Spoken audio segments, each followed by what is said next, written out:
संसार है, ये वारी है, ये जल है, ये पानी है, और मन मीन है, मन मछली है।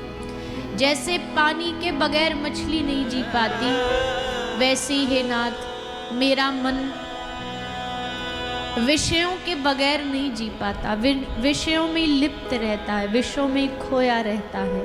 और ताते सहो विषय, ताते सहो विपत्ति अति दारुण। ये मन इस विषय में ही लगा रहता है, उसका परिणाम क्या है? ताते सहो विपत्ति अति दारुण। हमेशा ये मन विपत्तियों में घिरा रहता है, क्योंकि विषयों में लगा है, दुख सहता रहता है, संसार के धोखे, संसार की ठोकरें खाता रहता है। ताते सहो विपत्ति अति दारुण। जन्मत जोनी अनेक। इस जन्म की बात नहीं कर रहा हूं प्रभु मैं, हर जन्म में यही होता है जीव के साथ, बार बार, चाहे वो जीव बने चाहे पशु बने, हर जन्म में भटकता है, हर जन्म में ठोकर खाता है। तो भगवान पूछते हैं तुझे चाहिए क्या? विषयों में मन अटका है तो कैसे बाहर निकलेगा? तो गोसाई जी कहते हैं कृपा डोरी वंशी पद अंकुश। कृपा वंशी पद अंकुश। कृपा डोरी वंशी पद अंकुश।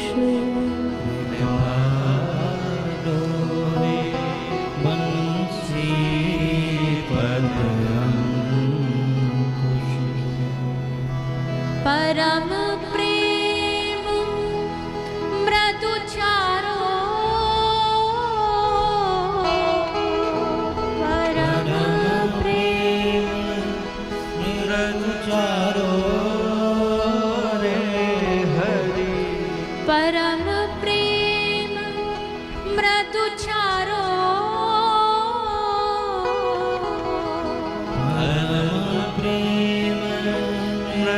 चारो एहि विधि नाथ हरहु मेरो दुख। एहि विधि नाथ हरहु मेरो दुख। एहि विधि नाथ हरहु मेरो दुख। एहि विधि नाथ हरहु मेरो दुख। कौतुक राम तिहारो, कौतुक राम तिहारो। हरि तुम बहुत अनुग्रह की। हरि तुम बहुत अनुग्रह की। प्रभु तुम बहुत अनुग्रह की। प्रभु तुम बहुत अनुग्रह की। कृपा डोरी वंशी पद अंकुश, परम प्रेम मृदु चारो। एहि विधिनाथ हरऊ मेरो दुख, कौतुक राम तिहारो। जब भगवान ने पूछा कि गोस्वामी जी से, तदपि नाथ कछु और, इतनी कृपा फिर भी मांग रहा हूँ, क्या मांग रहा हूँ? कृपा डोरी वंशी पद अंकुश। अपनी कृपा की डोरी बना करके, मन तो वैसे भी मछली है, मछली को अगर जल से निकालना है तो शिकारी क्या करता है? कांटा फेंकता है, और कांटा फेंक करके उस मछली को उलझा करके उसको पानी से बाहर निकाल लेता है। और उस कांटे में आगे एक खाने का कुछ खाद्य वस्तु रख देता है, जिसके लालच में वो मछली उसके नजदीक आती है। गोस्वामी जी कितनी समझदारी से ये भाव भगवान से कहते हैं कि प्रभु आप कृपा रूपी डोरी बना लो, अपने चरणों के जो आपके चरण में अंकुश का चिन्ह है उसका कांटा बना लो और उस पर परम प्रेम मृदु चारो, प्रेम का उस पर चारा लगा दो, ताकि उसको देख करके ये मन रूपी मछली उस ओर खिंची चली आए, उस ओर भागी चली आए। क्योंकि प्रभु अगर आप हमसे ये आशा करते हो कि इस कलिकाल में विषयों से भरे इस युग में हम अपने भजन से, अपने नाम से, अपने साधन से आप तक पहुंच पाएंगे, तो ये असंभव है प्रभु। क्योंकि संसार की हमारी अपनी अपनी रुचि हमें आप तक पहुंचने नहीं देती, हमें आपके नज़दीक आने नहीं देती। लेकिन जब कोई विकलांग हो, वो ना चल पा रहा हो, तो जिसके पास पाँव हैं वो चल करके उसके पास आ सकता है। वैसे ही हम विषयों में अंधे हैं, लंगड़े हैं, चल नहीं सकते, लेकिन आपके चरण हमारी ओर बढ़ेंगे, आपकी कृपा हमारी ओर बढ़ेगी, तब हम आपके बन पाएंगे, तब हम आपके हो पाएंगे। भगवान का बनने में, भगवान का होने में हमसे ज़्यादा उनकी कृपा की आवश्यकता होती है, उनके अनुग्रह की आवश्यकता होती है। तो हे प्रभु, एक अनुग्रह तो आपने कर ही दिया सबसे बड़ा, साधन धाम विबुध दुर्लभ तनु मोहे कृपा कर दीनो। गोस्वामी जी जानते हैं कि ये दुर्लभ तनु है, ये दुर्लभ जीवन है, और ये हमारे किसी कर्मों से नहीं मिलता है, ये हमारे पुण्यों से नहीं मिलता है। ये कभी कभी जब बैठे बैठे अचानक श्री राधा माधव, श्री राधे गोविंद जब हम पर रीझ जाते हैं, तब हम पर कृपा करके मानव तन देते हैं। वो तो मिल ही गया, वो तो दे ही दिया, पर इससे आगे की जो यात्रा है वो भी प्रभु आपकी कृपा से ही पूरी हो सकती है, आपके अनुग्रह से ही पूरी हो सकती है। नहीं तो संसार एक चक्र है, और इस चक्र में, इस भवाटवी में हम जीव कहीं ना कहीं भटकते ही रहते हैं, भटकते ही रहते हैं। और ये भटकाव केवल इस जन्म का भी नहीं है। कई लोग को लगता है कि हम इस जन्म में भटक रहे हैं, पर शास्त्र कहता भैया हमको इस संसार में भटकते भटकते युगों बीत गए, युगों बीत गए। कितनी बार जन्म ले लिया, कितनी बार मर गए, कितनी बार संसार को अपना बनाया, कितनी बार संसार से धोखे खाए। लेकिन उस सब के बीच में जब कभी भगवान कृपा करके किसी महत् पुरुष का, किसी सद्गुरु का सानिध्य हमें देते हैं, किसी रसिक जन का सानिध्य हमें देते हैं, उनकी कृपा से मन में ये बात आती है कि अब इस भटकाव को जाकर के प्रभु चरणों में पूर्ण विराम कर देना चाहिए। हाँ, ये बात कहने और सुनने में बहुत आसान है, उतनी ही कठिन है अपने जीवन में उतारना। लेकिन भगवान के लिए क्या असंभव, वो क्या नहीं कर सकते। एक महापुरुष कहते हैं भगवान चाहे तो एक सुई की जो छोटी सी वो छेद होता है, उस छोटी सी सुई की छेद में से भगवान चाहे तो पूरा की पूरा ब्रह्मांड निकाल सकते हैं। जब वो इतना सामर्थ्यशाली है, जब वो इतना शक्तिशाली है, तो क्या मुझ अकेले जीव का कल्याण करना प्रभु आपके लिए कहाँ मुश्किल है, आपके लिए कहाँ कोई कठिन कार्य है। हाँ, उतना अभी समर्पण नहीं आया है हम में कि भगवान हमारे लिए असंभव को भी संभव कर दें, क्योंकि असंभव को संभव तो उन्होंने किया है भक्तों के लिए, जो उनके शरणागत भक्त हैं उनके लिए। पर कभी कभी ब्रज के संत महापुरुषों की वाणियाँ कहती है कि भैया तुम चिंता न करो, तुम जैसे भी हो, प्रभु जी भले बुरे सब तेरे, मैले कुचैले आड़े टेढ़े, गुण वाले दुर्गुण वाले जैसे भी हैं ये नाथ हैं तो आपके ही।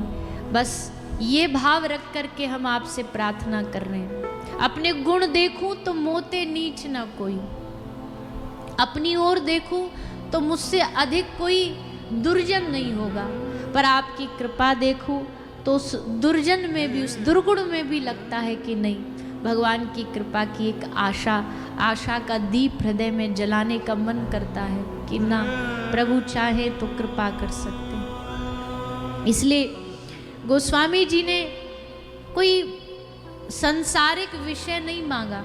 अच्छा, हम भगवान से संसारिक विषय मांगते हैं और गोस्वामी जी कहते हैं मुझे इस विषय से दूर कर दो। दो तरह की इच्छा होती है, एक कहता है मुझे संसार दे दो प्रभु, एक कहता है प्रभु मुझे संसार से छुड़ा दो, क्योंकि संसार तो कभी किसी को पूर्ण मिलेगा ही नहीं, कभी नहीं मिलेगा। संसार सारा मिल कर के भी कुछ ना कुछ तो छूट ही जाएगा, लेकिन संसार जब मिला अधूरा मिला, पर प्रभु जब मिला, गोविंद जब मिला तो पूरा की पूरा मिला। प्रभु जब भी मिले पूरे मिले, प्रभु कभी अधूरे नहीं मिलते, पूरे मिलते। इसलिए विषयवारी मन मीन भिन्न नहीं, यही विधि नाथ हरऊ मेरो दुख। संसार में लोगों को दुख भगाने का समाधान चाहिए कि कैसे हमारे दुख दूर हो जाएं। महापुरुष कहते भैया समाधान एक ही है। अगर आपको लगता है कि आपको अपने जीवन के सब दुख पीड़ाओं से दूर होके आनंद में रहना है, तो उसका तो एक ही समाधान है, भगवान के चरणों में लग जाना, उससे जुड़ जाना। ये है हमेशा के लिए समाधान। कई लोग होते हैं कि जिनको टेम्परेरी समाधान चाहिए कि बस कुछ समय के लिए सब ठीक चल जाए, बाकी तो हम देख लेंगे। तो वैसे विषय में तो फिर कोई प्रश्न नहीं उठता, लेकिन जहाँ किसी को चाहिए कि प्रभु हमें ऐसा समाधान दे दे कि अब संसार के इस विषय से मन हट के आपके चरणों में लग जाए, तो उसके लिए भगवान से प्रार्थना। इसलिए हर रोज़ जब आपको याद आए, जब आप अपने भजन पूजा में बैठो, जब आप अपने भगवान के सामने जाकर के खड़े हो जाओ, तो ये बात उनके चरणों में जरूर निवेदन करना, जरूर प्रार्थना करना कि हे प्रभु, संसार बहुत मांगा, अब हम आपको मांगते हैं, अब हम आपकी कृपा मांगते हैं। जो आपकी कृपा जैसी भी होती हो, उस कृपा के हमको भागी बना दीजिए, उस कृपा के हमको हिस्सेदार बना दीजिए। तो भैया, लेकिन ये बात किसी रसिक महापुरुष के संग से ही समझ आएगी, तभी जाकर के आप सात्विक भक्त बनने की श्रेणी में आ सकोगे। भक्तों की श्रेणी भी 3 प्रकार की होती है। एक सात्विक भक्त होता है, एक राजसिक भक्त होता है, एक तामसिक भक्त होता है। तामसिक भक्त कौन होता है? जो हर बात में भगवान से शिकायतें करेगा, उल्हाने देगा, क्या नहीं मिला उस विषय को बार बार उठाएगा। वो भगवान के तामसिक भक्तों में उसकी गिनती आती है। राजसिक भक्तों की गिनती क्या है? राजसिक भक्तों की गिनती में वो आते हैं जो भगवान से शिकायत तो नहीं करते, भजन भी करते ही हैं, माला भी करते ही हैं, पर माला का उनका उद्देश्य माला के बदले में कुछ लेना होता है। 16 माला तो 16 माला के बदले में ये वस्तु हमें प्राप्त हो जाए, ये चीज़ हमें मिल जाए, उनके लिए विषय प्रधान होता है। भगवान प्रधान नहीं होते। वो सब नियम करेंगे, व्रत भी करते दिखेंगे, पर उस व्रत में भी वो मांगेंगे संसार ही, वो मांगेंगे दुनिया को ही, वो राजसिक भक्त। लेकिन एक होता है भगवान का सात्विक भक्त। सात्विक भक्त कौन है? जिसकी हर मांग में भगवान ही हो, जिसकी हर मांग के मूल में भगवान की ही इच्छा प्रकट करी जाती हो, भगवान को ही मांगा जाता हो, उसकी गिनती सात्विक भक्तों में आती है। तो भैया बनना है तो सात्विक भक्त भगवान के बनो, कि हर चीज़ के मूल में, हर चीज़ की हमारी मांग में हो तो केवल भगवान हो, उनकी कृपा हो, उनकी भक्ति हो। हम कई बार कथाओं के विश्राम दिन में कहते हैं, आपसे भी कहते हैं कि आज भागवत जी विश्राम दिन में दिल खोल करके, अपनी पिटारा, अपना खजाना खोल के आप सबसे बोलती हैं, कहती हैं कि भैया तुम सबने 7 दिन निकाल करके अपने जीवन में कथा को श्रवण पान किया, तुम हमारी शरण में आए, बताओ तुम्हें इसके बदले में क्या चाहिए, तुम्हें इसके बदले में क्या वस्तु चाहिए। तो समझदार वही है जो इस समय में भी केवल हाथ जोड़ करके कहे, हे श्रीमद् भागवत महापुराण, हे प्रभु का ही साक्षात जो स्वरूप है, अगर सचमुच इसके फल में हमें कुछ देना है, कृपा करनी है, तो बस इतनी कृपा करो, जो भागवत जी के शब्दों में ठाकुर जी विराजमान है, वो इन शब्दों के माध्यम से हमारे हृदय में आकर के विराज जाए, बस जाए। हरिश्चित्तम समाश्रयेत, हमारे चित्त में आकर के भगवान अपना घर बना ले, अपना आलय बना ले, अपना निवास बना ले। हृदय ठाकुर जी का निवास बन जाए तो सोचो कितना आनंद हो जाए। हृदय में अगर भगवान बस जाएं तो ये हृदय कितना कीमती हो जाएगा, ये मन कितना कीमती हो जाएगा। पर इस मन में भगवान बसेंगे तब इस मन की कीमत है, नहीं तो अभी तो इस मन में बहुत सारी दुनिया का कचरा बसा हुआ है, बहुत सारी दुनिया के चिंताएं बसी हुई हैं, लोग बसे हुए हैं। जिस दिन इस मन में, इस चित्त में, इस हृदय में ठाकुर जी बस जाएंगे, ये हृदय लाखों करोड़ों से बेहतर हो जाएगा। और भगवान के लिए भी हम वही हृदय ठाकुर जी को प्रिय है, वही हृदय ठाकुर जी को पसंद है, जिस हृदय में श्यामा श्याम बसे रहते हैं।